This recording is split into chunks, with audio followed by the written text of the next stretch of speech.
If you are going into production on a project without a shot list, you're asking for it.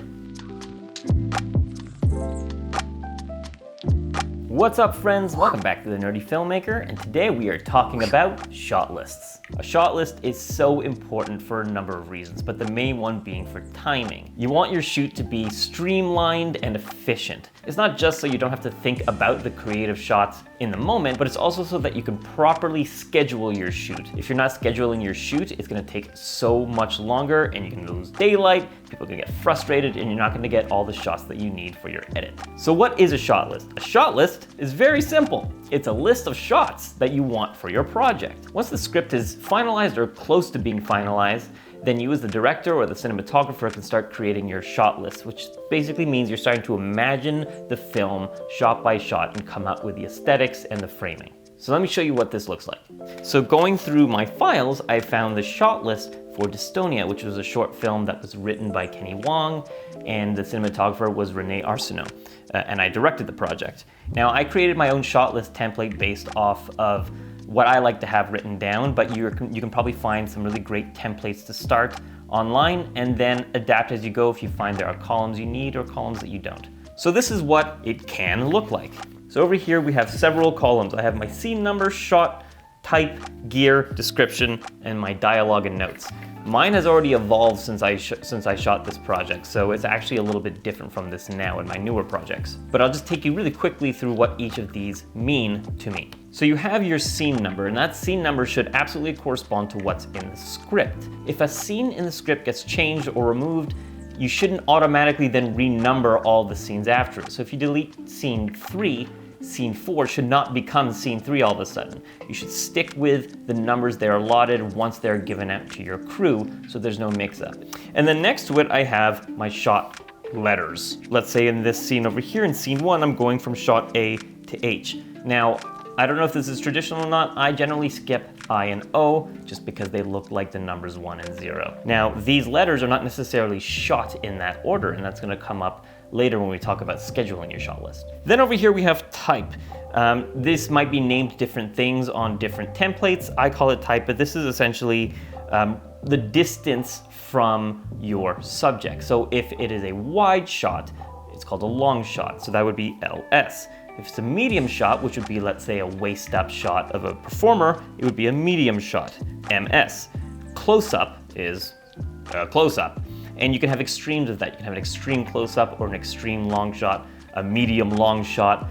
So essentially, you're putting into the mind of the cinematographer what the framing of the character is in terms of distance. Next to it, you have your gear. Now, this again might be named something else, but what I'm implying by when I say gear is what the camera is on.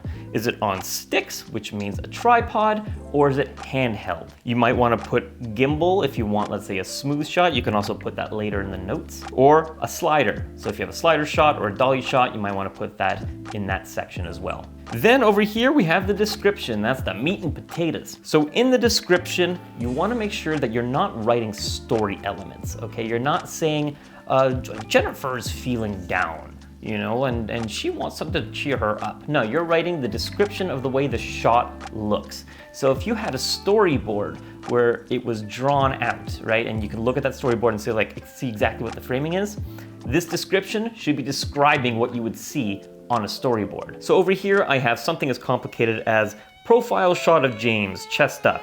As he plays, camera comes around to the other side.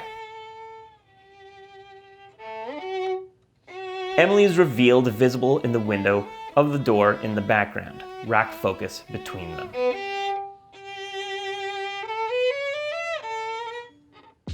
Now, 3/4 means a 45-degree angle from the person. Profile means directly from the side, or you can say straight on, you can say bird's eye view, you can say low angle, high angle. Is there someone in the foreground? Is there someone in the background? Is there something in the middle ground? So the better that you can describe your shot in your shot list, the easier it is it's gonna be for your cinematographer to understand, as well as the rest of the team, including art, makeup, the assistant director, the producer. Everyone should have a pretty clear idea of what these shots are based off your shot list. And over here I have a section that calls dialogue notes. So I included this myself. I didn't see this on any other template, but the notes are maybe just questions that I want to remind myself on the day. Are we using a curve track or is it easier to use this? Including alternate versions of the same shot. Maybe I'll put that in the notes rather than making a whole new shot for that. And then finally with dialogue is if that shot is specifically cued by one piece of dialogue or if it only exists for one piece of dialogue. All right, so there you go. That's a quick overview of what a shot list looks like. Now, what do you do with your shot list once it's done? Well, then your shot list gets broken down to a day-by-day shot list. So whoever's making the scheduling for your production, in this case it was our assistant director, they'll take the shot list and they'll break it down into different scenes, okay? This happens to be the one that we used on set, so there's a lot of squiggles already on it. So I see here we shot scene 6 first, then scene 3, and then scene 1, probably because we were waiting for the daylight to disappear so we didn't have to deal with window light. And then within there, you'll see that we're not following the order that was in the shot list. We're not going A, B, C, D. We're going A, D, J, F, G. It's all over the place. That decision to shoot things in a different order is based on what's going to make for the most efficient production time. Usually that has to do with first shooting your master shot and then deciding you're going to shoot all the angles in one direction first and then flip the room and then shoot all the angles in the other direction. Or it might have to do with what lenses you're using so you can minimize the amount of time of switching lenses. Maybe you want to get your dolly shot in at the end so that it can be set up while you're working on all your other stuff. Or maybe you want to use it first. So all these things come into consideration when scheduling your shot list. A shot list is a plan, but a lot of the times you have to pivot on the day. So when you're going in with your shot list, you have to understand that there's a possibility that certain shots might have to be cut, let's say for time because you're behind schedule. Know which shots are not absolutely mandatory to tell the story and to have a good edit. Now finally, I just want to share a couple more tips that have helped me when I first started making my shot lists. Now the first is that when I'm writing a shot list, sometimes what I'll do is that, so here's the script, and you'll see that over here in my script, I've made some markings. I've made some brackets along the side of the script and put letters next to them, okay? Now, what that basically means is that I know that A is my master shot and it's gonna run throughout the entire scene, right? So it's running through that entire 2 and a bit page scene. But I also know that shot B, that complicated dolly shot, that's just for the intro. It doesn't need to go past that. In fact, past that, the framing doesn't even look good. We want the dolly movement to come all the way around and then stop, and then after that, we're done with it. And so I have a bracket going from when it starts to finishes, and I put the letter B next to it. And so over here, I have shots C and D. I have shot E on that side. They both go all the way through to the next page of the script.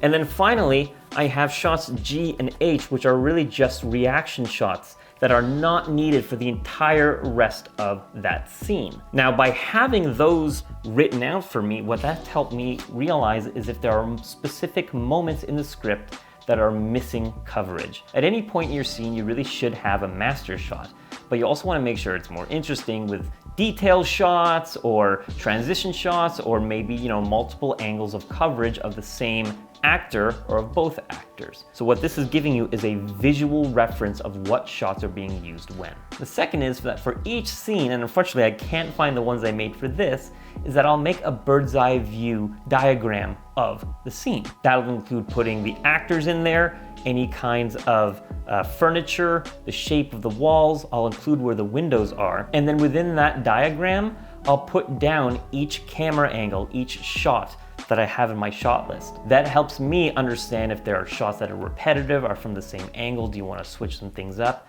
But they also help me when explaining to my cinematographer what I mean, because I admittedly sometimes don't write the most descriptive descriptions. So when that's the case, I have that diagram to have a layout and to be able to give them a visual reference of where each shot is going to be. And finally, that also can help when it comes to scheduling. When you see all the shots that are on one side of the room or are pointing in the same direction, you can just see those letters laid out in your diagram and schedule accordingly. I was really excited to talk about shot listing because I'm getting ready to make a shot list for my fan film based on Widowmaker from Overwatch. So if you didn't see that announcement video, I've left a link to it in the description below. Something else that will help you with making a shot list is understanding lenses. And so I've left a playlist in the description for that as well. That's it, friends. I hope you enjoyed this. If you found it helpful, I'd really appreciate if you gave it a like and subscribe to the channel for more of this stuff. I miss you already. Goodbye.